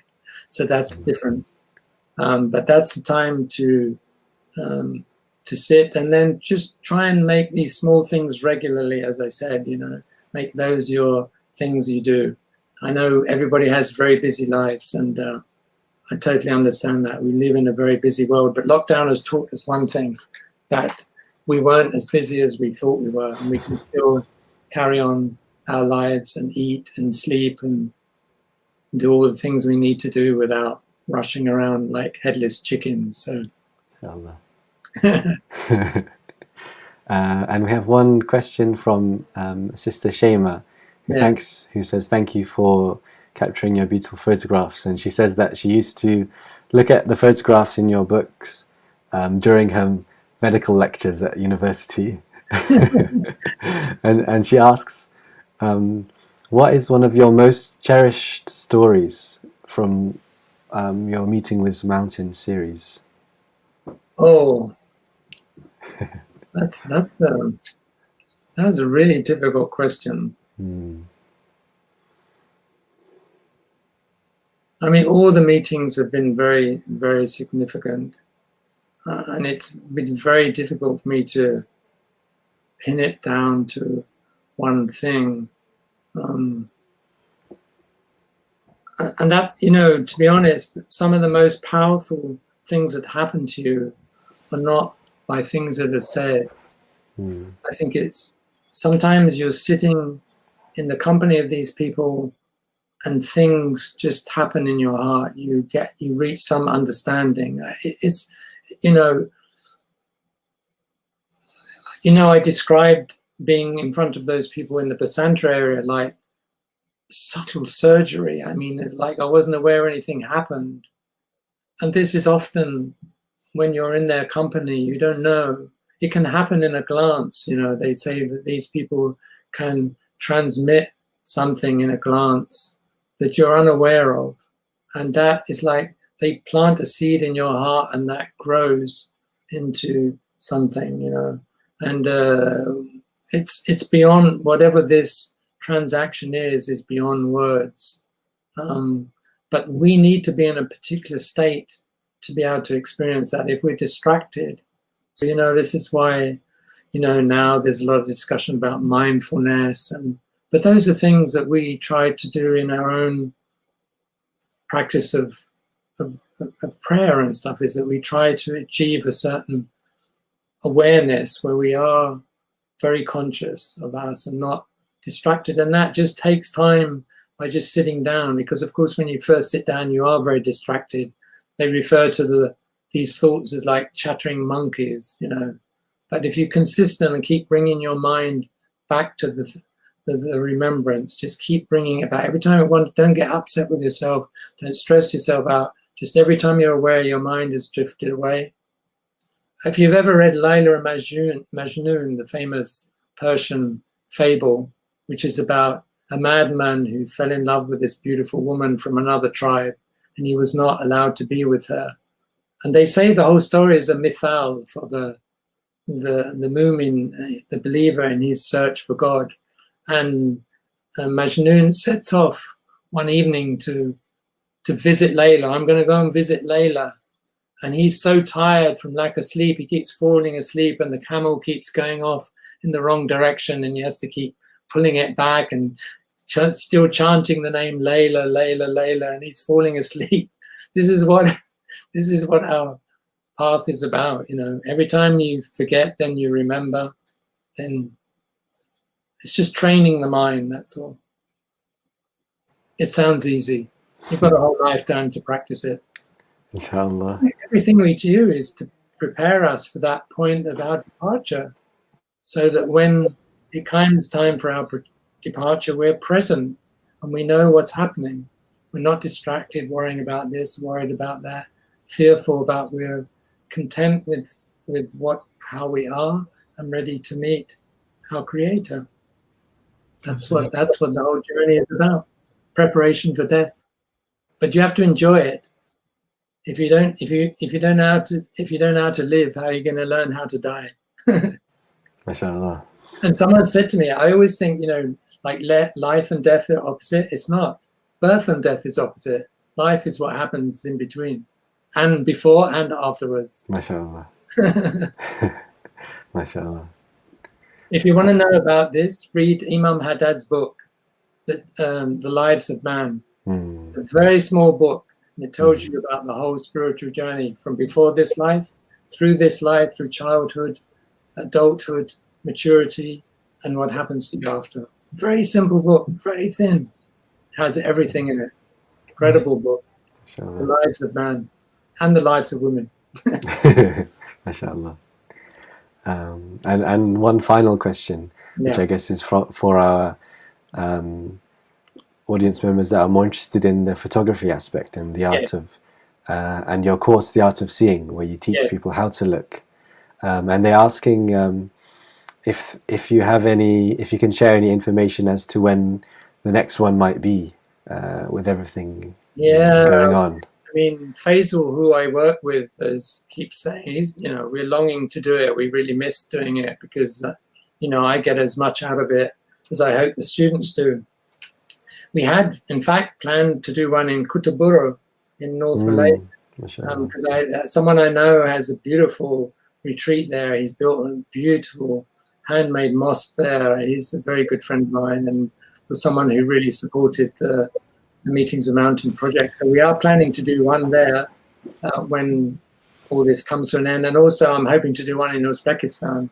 But we do them regularly in Grenada and Morocco. I mean, we do them wherever we can. It will be advertised. I mean, we will promote it. It'll be on Instagram as soon as we're able to do one. We're just waiting for this to calm down a little bit. And then we'll be ready to go. Inshallah. So with that, I'd like to convey my thanks again on behalf of everyone in the Suffa Educational Foundation and everyone in the community for you spending your time with us here today. Thank you. I enjoyed it. It's always my pleasure to talk about these people, really, and remember them and remember their incredible qualities. So for anyone in the audience that is interested in, if your appetite has been peaked and you're ready to dive into the full book, you can find Meetings with Mountains on Peter Sanders' website.